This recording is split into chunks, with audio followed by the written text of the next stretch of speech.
আজিকালিৰ যুগ যিমানেই মডাৰ্ণ নহওক কিয় কিন্তু মানুহে বাস্তুশাস্ত্ৰত বহুতেই বিশ্বাস কৰে। বাস্তুশাস্ত্ৰৰ হিচাপত ঘৰত কিছুমান বস্তু থাকিলে সেই ঘৰখন নকাৰাত্মক শক্তিৰ প্ৰভাৱৰ পৰা বাচি থাকে। আজি আমি কথা পাতিম তুলসীৰ মহত্বৰ বিষয়ে। হিন্দু ধৰ্মত তুলসী গছৰ পূজা কৰা হয়। যিখন ঘৰত প্ৰতিদিনে তুলসীৰ পূজা কৰা হয় সেই ঘৰখন মা লক্ষ্মীয়ে কেতিয়াও এৰি থৈ নাযায়।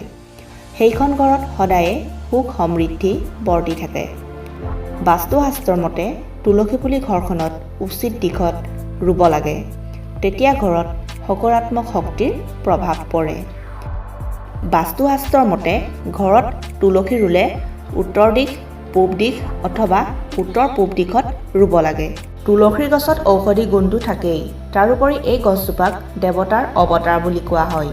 শাস্ত্ৰৰ মতে যাৰ ঘৰত তুলসী গছ থাকে সেই ঘৰত সুখ শান্তি আৰু সমৃদ্ধিয়ে কেতিয়াও লগ নেৰে।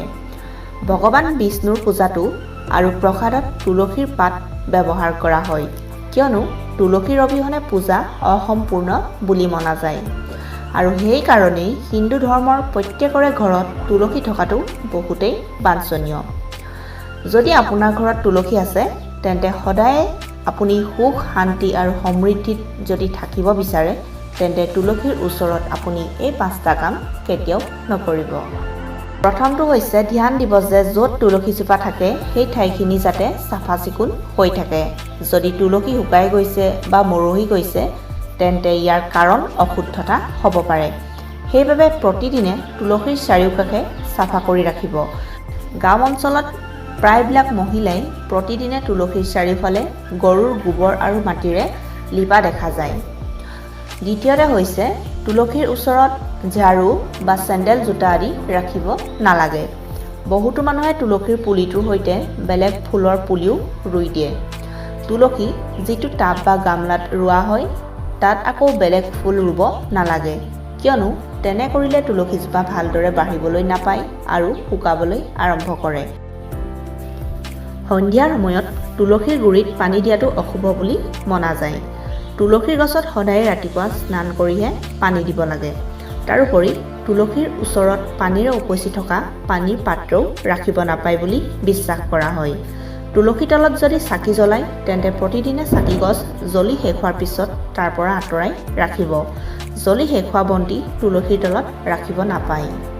চতুৰ্থতে হৈছে প্ৰায়ে দেখা যায় যে কিছুমান মহিলাই স্নান কৰি চুলি মেলিয়েই তুলসীৰ ওচৰত পানী দিবলৈ যায়, যিটো কৰিব নালাগে। তুলসীক ভগৱান বিষ্ণুৱে সদায় সধবা হৈ থাকিবৰ বাবে বৰদান দিছিলে আৰু সেইবাবে তেওঁক তুলসীয়ে নিজৰ শিৰত স্থান দিছিলে। সৌভাগ্য বৃদ্ধিৰ বাবে আপুনি চুলি বান্ধি তথা শিৰত সেন্দুৰ লৈহে তুলসীক পানী দিব। চুলি মেলি ৰাখিলে তুলসীৰ গছত চুলি পৰাৰ সম্ভাৱনা থাকে। তাৰোপৰি চুলিৰ কেনেবাকৈ পানী তুলসীজোপাত সৰি পৰিব পাৰে, যিটো একেবাৰেই অশুভ বুলি কোৱা হয়। পঞ্চমতে হৈছে ঘৰত তুলসীজোপাত আঁৰ-বেৰ তথা কাপোৰে মেৰিয়াই থয়, কিন্তু এইটো কথা ধ্যান নিদিয়ে যে তুলসীৰ কাপোৰখন বহুত পুৰণি হৈ ফাটি যায়। একাদশী বা অন্য শুভ দিনত তুলসীৰ কাপোৰখন সলাই দিব লাগে, কিয়নো ফটা কাপোৰে তুলসীক আঁৰ-বেৰ দিব নাপায়।